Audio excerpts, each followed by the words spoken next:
Today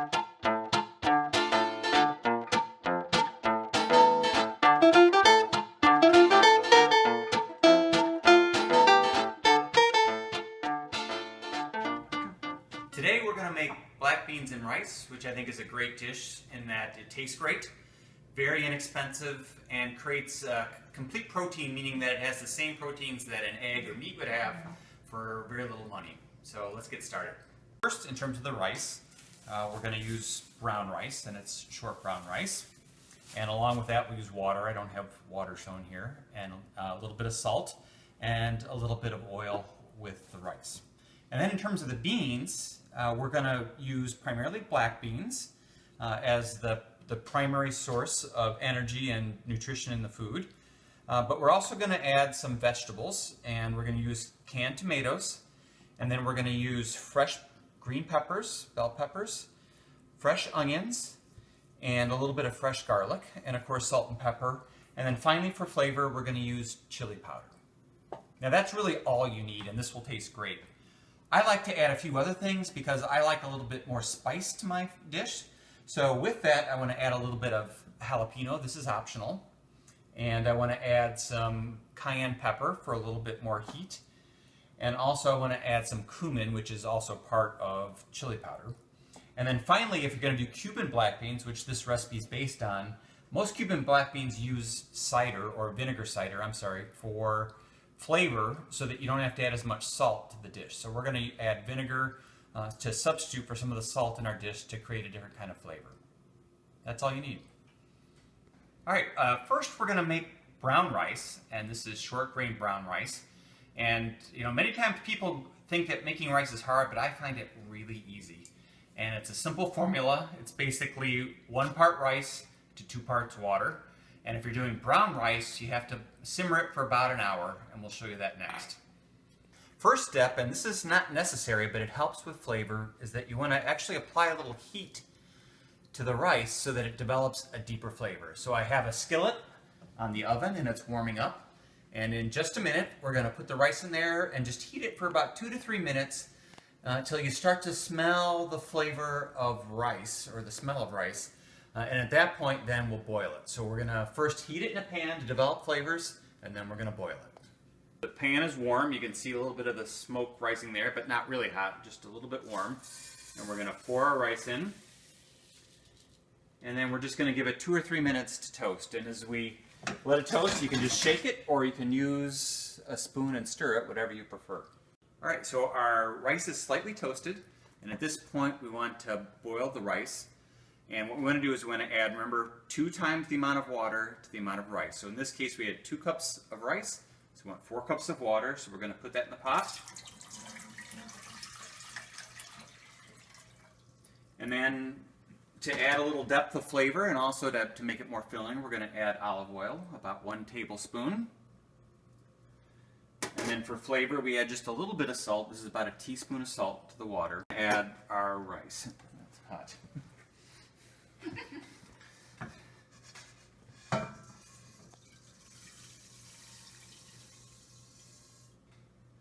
That's it. So we'll bring this to a boil, let it simmer for an hour, and it'll be ready.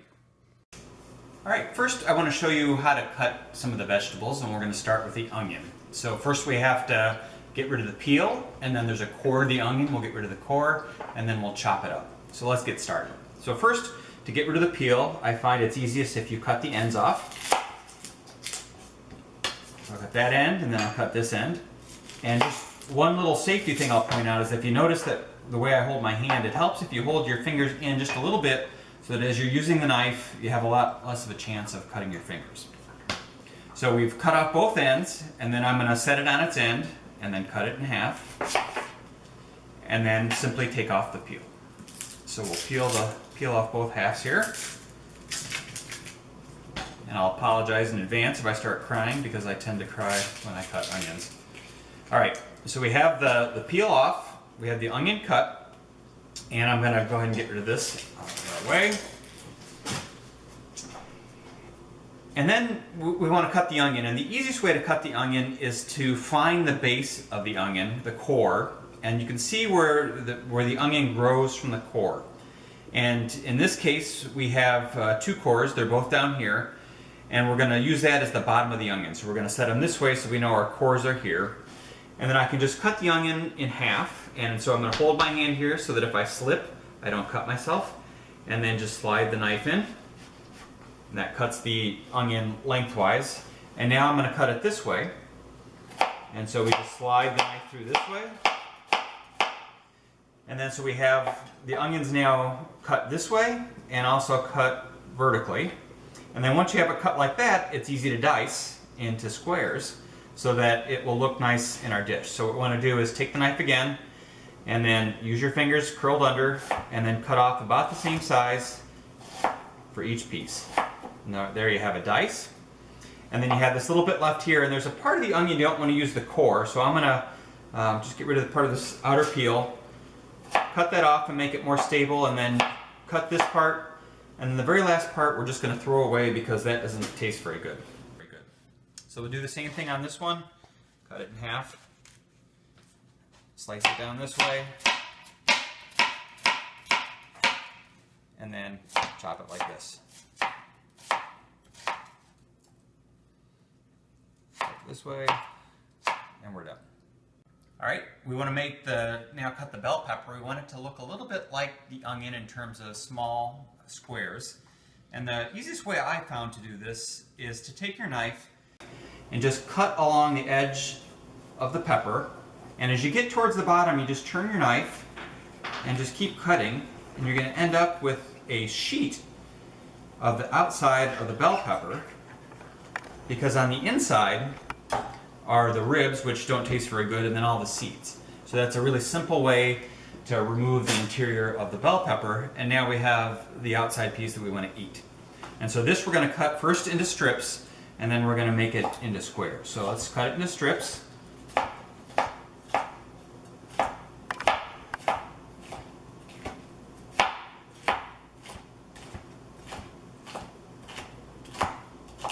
And then once we have it into strips, and they're about that size, we can just line them up, and then take our knife, square it up, and then cut them into squares.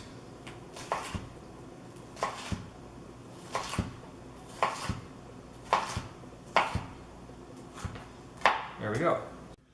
Next we're going to do the jalapeno, and depending on how much heat you want, you can either use just the outside of the jalapeno like we did on the bell pepper, or you can use the inside with the seeds. I'm going to use just the outside because the seeds add quite a bit of heat. So the easiest way, once again, I found to do that is similar to the bell pepper, but because it's smaller, we've got to do it a little bit differently. I cut the sides off, I'll do the other side, and then do the remaining sides. And you see what's left are essentially the seeds and the ribs, which are also very hot. So from there, we want to take these, just like the bell pepper, and cut them into strips. And line them up again, and then chop them again. These I cut a little smaller, just so that you don't get such a bite of heat when you eat them. That's it.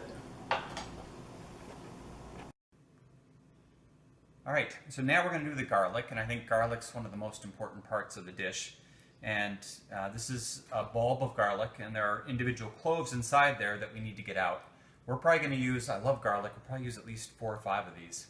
So there's a couple steps to this. First of all, you need to get the cloves out of the bulb, and I find the easiest way to do that is just to set it down and then put your weight on it, and it breaks apart. And you see there's an outside shell to the garlic. And then these are the individual cloves right here, and they also have a skin that we're going to have to take off, but I'll show you how to do that next. So let's pick out our cloves we're going to use. Alright, so we have 6. We'll use 6. And the simplest way to do that, I find, is just to take the clove, put your knife on it, and make sure your knife's not pointed this way with the sharp edge up. You want the sharp edge down.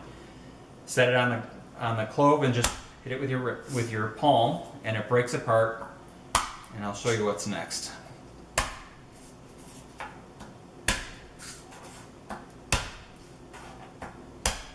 And And then once you've done that, it basically falls apart, and you can take essentially the center or the meat away from the outside part that's inedible.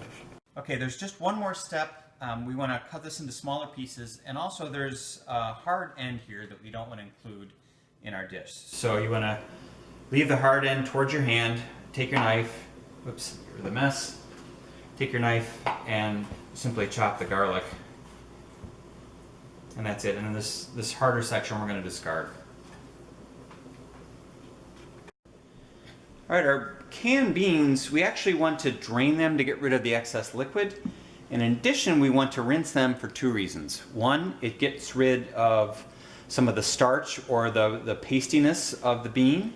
And then secondly, it gets rid of about 45% or almost half of all the salt that they put in canned beans. And you know, the thing is, you really not going to taste the salt, and it's just not that good for you. So we're going to rinse these.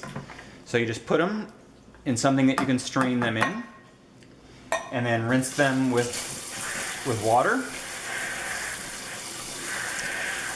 And that's really all there is to it, and they're ready to use. All right, so first we need to essentially saute all the fresh ingredients. And the reason you do this is really to develop the flavor. So we'll start with the onions, those take the longest. And we're gonna get our pan hot and then put some oil in, and then we'll put our onions in and cook those about 5 minutes. And then we'll use our other fresh ingredients, which are the green peppers, the jalapenos, and the garlic. So we're gonna cook the fresh ingredients. The pan is warm. I'm gonna add the olive oil, and this is 2 to 3 tablespoons of olive oil. And you'll see that just shimmer a little bit. And then we're gonna add the onions. And you hear a little bit of sizzle. We're going to cook them gently, and we'll cook these about 5 minutes and then add the other fresh ingredients. You also want to stir the onions once you put them in the pot so that they get coated with the oil, so they can in fact have part of that flavor in every part of the onion. Alright, you see the onions, they're turning just a little bit translucent, so they're not quite as white. They're looking a little more like you could see through them. And we're going to add our other fresh ingredients, which is the garlic, jalapeno, and bell pepper. And then after we add this, we're going to add all of our spices while we have this high heat going, so that the spices can release their oils and have more flavor.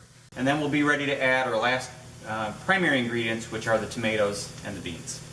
Alright, our second to last step, we're going to add the tomatoes, and these need to just simmer a little bit, about 5 minutes, and that'll help get rid of some of the moisture and also some of the canned taste from the tomatoes.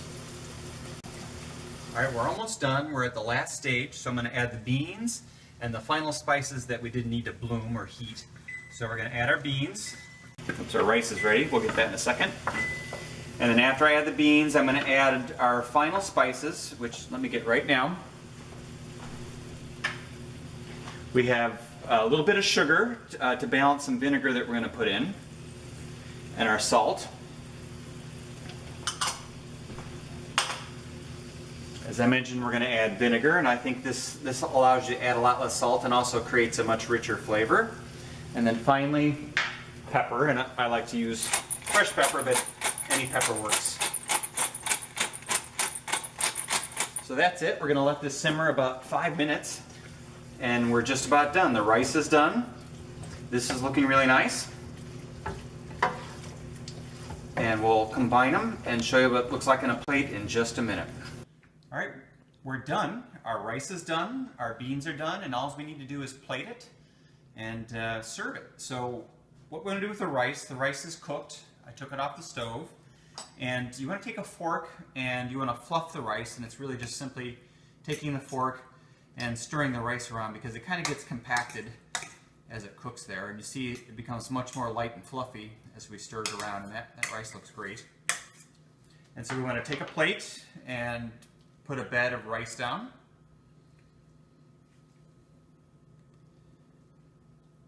And then you want to take your beans, and you can see all the lovely vegetables that we have as part of our beans, and put that on top. And you can serve it however you like. I actually, if you'll notice, I like to leave just some of the rice showing so people know what they're getting. And there you go. It's quite a healthy meal. It's complete protein, lots of vegetables, and carbohydrates. So bon appetit, and hope you enjoy. Okay, let's get some. Careful, it's hot. Oh, delicious. Fabulous. Great job, Joe. Thank you. Very good.